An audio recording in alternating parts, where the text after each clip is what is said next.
ஒரு காலத்தில் அரசு வழங்கிய குறைந்த வருவாய் வீட்டுவசதி குடியிருப்பில் வளர்ந்த சிறுவன் இன்று உலகின் மிகப்பெரிய காபி சாம்ராஜ்யத்தை உருவாக்கியுள்ளார்.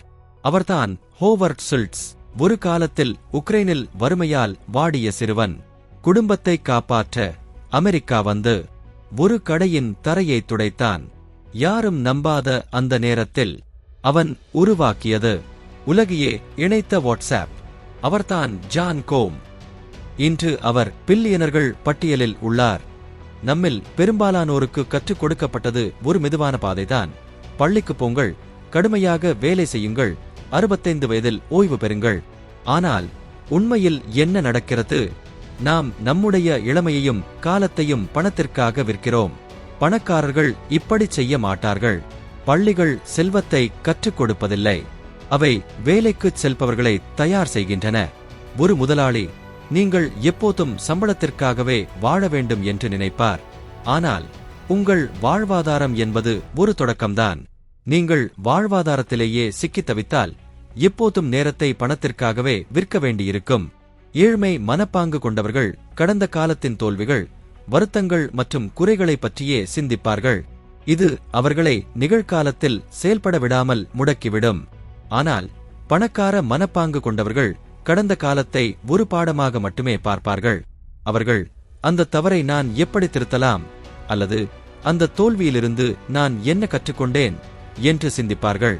இந்த சிந்தனை அவர்களின் தோல்வியை ஒரு எரிபொருளாக மாற்றி முன்னேறுவதற்கான ஆற்றலை தருகிறது.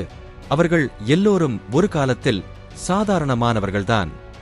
ஆனால் அவர்களின் மனப்பாங்கு, உழைப்பு மற்றும் விடாமுயற்சி அவர்களை சாதாரணத்திலிருந்து அசாதாரணமாக்கியது. உண்மையான போட்டி யாருடனும் இல்லை, அது நேற்று இருந்த உங்களுடன்தான். பணக்காரர்கள் ஃபாஸ்டில் பயணிக்கிறார்கள். அவர்கள் மதிப்புமிக்க அமைப்புகள், சிஸ்டம்ஸ், பிசினஸ்கள், டிஜிட்டல் சொத்துக்கள் மற்றும் பெரிய அளவில் வளரக்கூடிய விஷயங்களை உருவாக்குகிறார்கள். அவர்கள் மெதுவாக பணம் சேர்ப்பதில்லை, அவர்கள் மதிப்பை உருவாக்குகிறார்கள். அந்த மதிப்பு தானாகவே பணத்தை கொண்டு வருகிறது. உங்கள் நேரத்தை வருமானத்திலிருந்து பிரியுங்கள். நீங்கள் வேலை செய்யாத போதும் பணம் வரும்படி ஒரு அமைப்பை உருவாக்குங்கள். இதுதான் பாசிவ் இன்கம். நீங்கள் தொடங்கக்கூடிய சில வழிகள்: ஒரு யூடியூப் சேனலை ஆரம்பிக்கலாம், டிஜிட்டல் பொருட்கள், ஆன்லைன் கோர்ஸ்கள், இபுக்குகள் அல்லது டூல்களை விற்பனை செய்யலாம், அஃபிலியேட் விழாக்கள் அல்லது ஒரு பர்சனல் பிராண்டை உருவாக்கலாம், அமேசான் இல் புத்தகங்களை வெளியிடலாம். இவற்றுக்கு பெரிய தொழில்நுட்ப திறன் தேவையில்லை, அடிப்படை திறமைகளே போதும். பணம், அதிர்ஷ்டம் அல்லது திறமை என்பது ஒருவரது வெற்றிக்கான காரணங்கள் அல்ல, அது அவர்களின் மைண்ட்செட். அனுபவம் உங்களுக்கு அனைத்தையும் கற்றுக் கொடுக்கும்.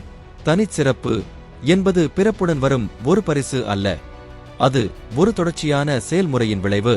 நீங்கள் உங்களிடம் சிறப்பு இல்லை என்று உணரும்போதுதான் அதை உருவாக்குவதற்கான தேவை உங்களுக்குள் எழுகிறது. அந்த தேவைதான் உங்களை முயற்சி செய்ய தூண்டுகிறது. மற்றவர்கள் செய்ய தயங்குவதை எவ்வளவு காலம் ஆனாலும் அதை செய்ய நீங்கள் தயாராக இருக்க வேண்டும். லாரி எலிசனின் வாழ்க்கை எளிதாக இருந்ததில்லை. பிறந்த தாயால் கைவிடப்பட்ட அவர் மாமா அத்தை வீட்டில் வளர்ந்தார். மருத்துவ படிப்பை தொடங்கினார், ஆனால் அத்தையின் மரணத்தால் அதை பாதியிலேயே நிறுத்தினார். படிப்பை விட்டாலும் தனது ஆர்வத்தை பின்தொடர்ந்து கம்ப்யூட்டர் அறிவை மேம்படுத்திக் கொண்டார்.